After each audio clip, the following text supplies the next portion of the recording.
Hi అండి, Sharada Gudimetla YouTube ఛానల్కి స్వాగతం సుస్వాగతం. ఈరోజు నేను కందిపిండి ఎలా తయారు చేసుకోవాలో నేర్పిద్దాం అనుకుంటున్నానండి.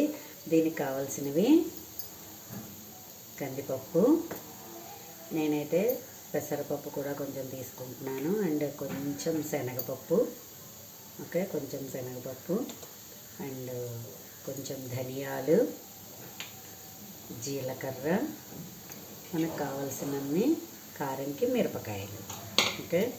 ఫస్ట్ ఇప్పుడు మనం కందిపప్పు వేయించేసుకుందాం. అన్నీ కూడా దోరగా వేయించేసుకోవాలి. మనం కందిపిండి చాలా బలమైన ఆహారం అండి. తింటే ఏమో కడుపు నొప్పి పెడుతుంది ఇలా అలా అని అనుకుంటారు, కానీ నిజంగా ఇది చాలా హెల్దీ ఫుడ్ అన్నమాట. అయితే రాత్రిలో అంతా కూడా చక్కగా కందిపిండి వేసేవారు మా అమ్మమ్మలు వాళ్ళను.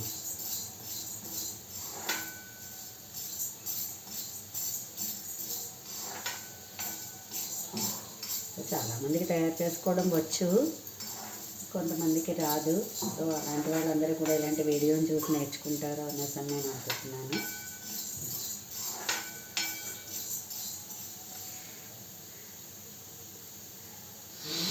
అన్నీ నీట్గా వేయించేసుకుని మనం చక్కగా గ్రైండ్ చేసేసుకుని ఉంచుకున్నామంటే మనకి 1-2 నెలల దాకా కూడా పాడవకుండా చక్కగా ఉంటుంది. కందిపప్పు కొంచెం వేగిపోయింది. సో దీనిలోనే పెసరపప్పు వేసాను.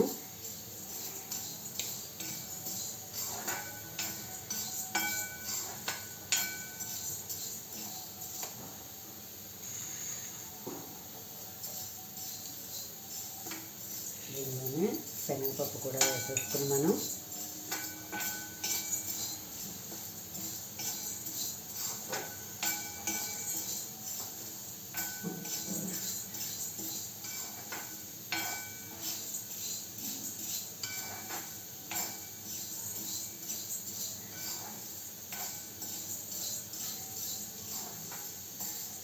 ఎప్పుడైనా దోశల్లోకి ఇడ్లీలోకి అది కూడా మనకి చట్నీ అది లేదనుకుంటే అసలు ఈ కందిపిండిని కూడా వేసేసుకుని నలుచుకుని తినేయచ్చండి. మా పిల్లలకైతే చాలా చాలా ఇష్టం అన్నమాట. ఇదే పెద్ద పిండి వంటలాగే ఉంటుంది మా ఇంట్లో. వాళ్ళకి పచ్చళ్ళు చేసినా ఏం చేసినా కూడా ఈ కందిపిండి అనేది వేసేసుకుంటారు.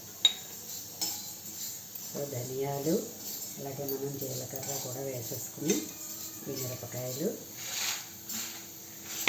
ఎక్కువ వేసుకుంటే మనం ఏంటంటే ఎక్కువ రోజులు నిల్వ ఉంటుంది కాబట్టి అంత కారం తగ్గిపోకుండా ఉంటుంది.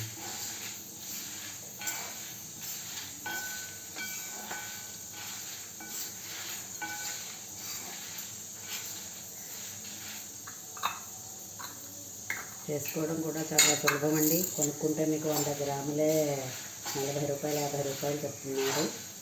సో ఇంట్లో మీరు తయారు చేసుకున్నారంటే చక్కగా హెల్దీ ఫుడ్ మనమే తయారు చేసుకున్నట్టుగా అవుతుంది.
చాలా వేగిపోతుంది.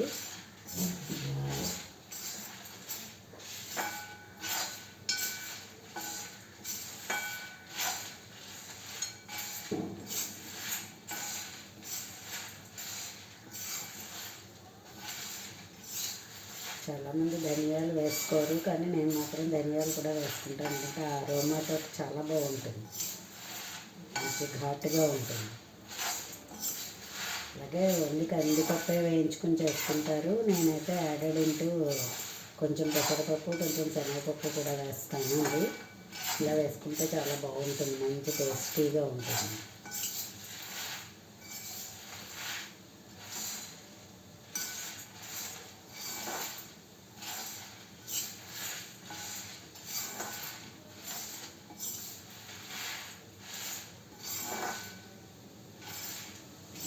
ఆయిల్ లేకుండానే వేయించుకోవాలి ఇది.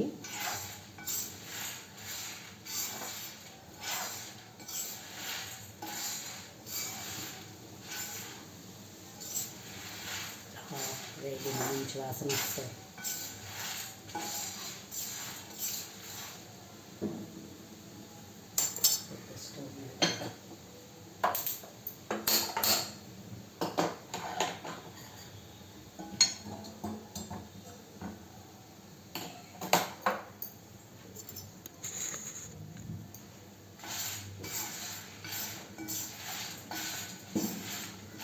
నూనె వేగుతుంది.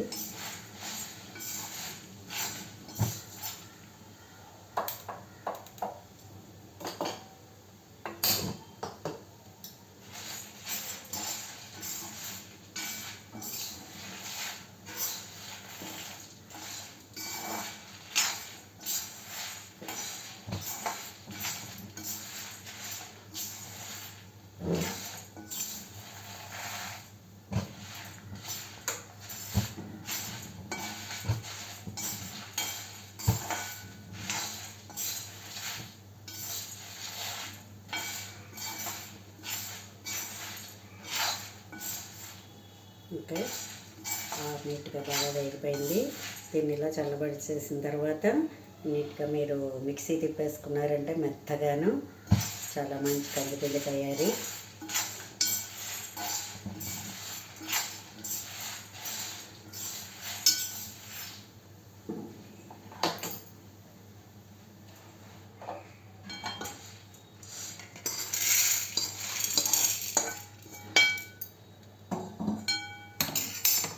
చూసారా, ఇలా మనం అన్నీ మంచిగా వేయించేసుకుని ఇది చల్లబడిన తర్వాత దీన్ని మిక్సీ తిప్పేసుకుంటే మనకి మంచిగా కందిపిండి తయారీ అయిపోయింది. కందిపిండి తయారవుతుంది. అందరూ కూడా మంచిగా నువ్వుల నూనె వేసుకుని దీన్ని వేసుకుని తింటే చాలా చాలా బాగుంటుంది.